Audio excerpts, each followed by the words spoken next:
अधिनियम 2024 की अधिसूचना के बाद नागरिकता प्रमाण पत्रों का पहला सेट जारी किया गया है। गृह सचिव अजय कुमार भल्ला ने कल नई दिल्ली में 14 आवेदकों को नागरिकता प्रमाण पत्र सौंपा है। एक रिपोर्ट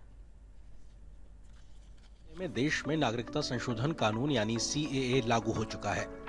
इस कानून के लागू होने के बाद बुधवार को पहली बार CAA के तहत आवेदन करने वाले कुछ लोगों को भारतीय नागरिकता प्रदान की गई।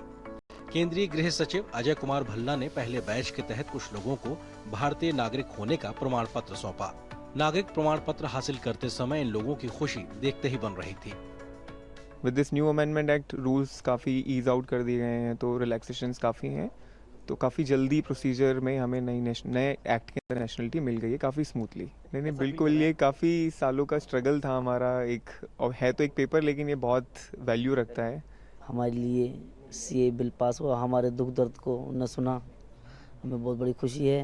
लग रहा है कि हमारा हिंदुस्तान के अंदर नया जन्म हुआ है और हमारे नए जन्म के एक नजरिए से देखा जाए तो हमारे मोदी और अमित शाह हमारे पेरेंट्स हैं।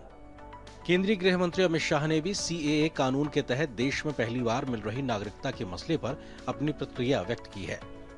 दिल्ली में प्रथम 300 लोगों को नागरिकता मिलने जा रही है। CAA देश का कानून है और इसको इस तरह से झुठलाया नहीं जा सकता।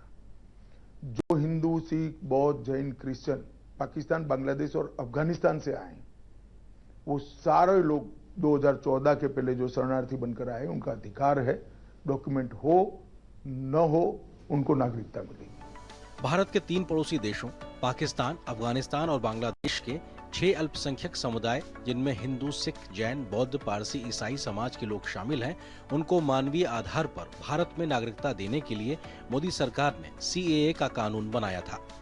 इस कानून का मकसद इन 3 पड़ोसी देशों के 6 अल्पसंख्यक समुदाय के लोगों के साथ वहां हो रहे धार्मिक आधार पर अत्याचार की वजह से उन्हें न सिर्फ भारत में शरण देना है, बल्कि उन्हें नागरिकता देकर भी उनके साथ न्याय करना है।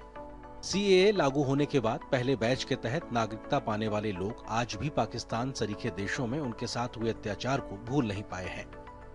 वहाँ तो बहुत दिक्कतें थी, जो हम लड़कियां हैं वो वहाँ पढ़ नहीं पाती थी और अपनी मर्जी से घर से बाहर भी नहीं निकल पाती थी। और जो महिलाएं होती है उनके मन में इच्छाएं होती हैं मन की, वो उसको त्यागनी पड़ती है। वहाँ पे तो बहुत दिक्कतें थी। वहाँ पे हम कुछ कर नहीं सकते थे और वहाँ पे ऐसे कि हम वहाँ पे अपनी तरफ से कुछ काम नहीं कर सकते थे। जैसे मैं पढ़ाई करना चाहता था, वहाँ पे नहीं पढ़ पाया और भी बहुत दिक्कतें थी। वहाँ पे खुल के काम कुछ भी नहीं कर सकते थे। हिंदू है, कुछ वहाँ पे सर उठा के नहीं चल सकता है। बुधवार को जिन लोगों को भारतीय नागरिकता दी गई, उनमें दिल्ली में रहने वाले लोग शामिल हैं। लेकिन 2014 से पहले भारत आ चुके ऐसे लोगों की तरफ से देश में अभी तक नागरिकता हासिल करने के लिए करीब 14,000 से ज्यादा आवेदन किए जा चुके हैं। पाकिस्तान में इन हिंदुओं को इतना प्रताड़ित किया गया है कि इन लोगों को आज अपना मुल्क छोड़ने का मलाल भी नहीं है, बल्कि ये सभी भारत आकर बहुत खुश हैं और अपने भविष्य को लेकर पूरी तरीके से आश्वस्त भी हैं। Aryan Pratap Singh, DD news.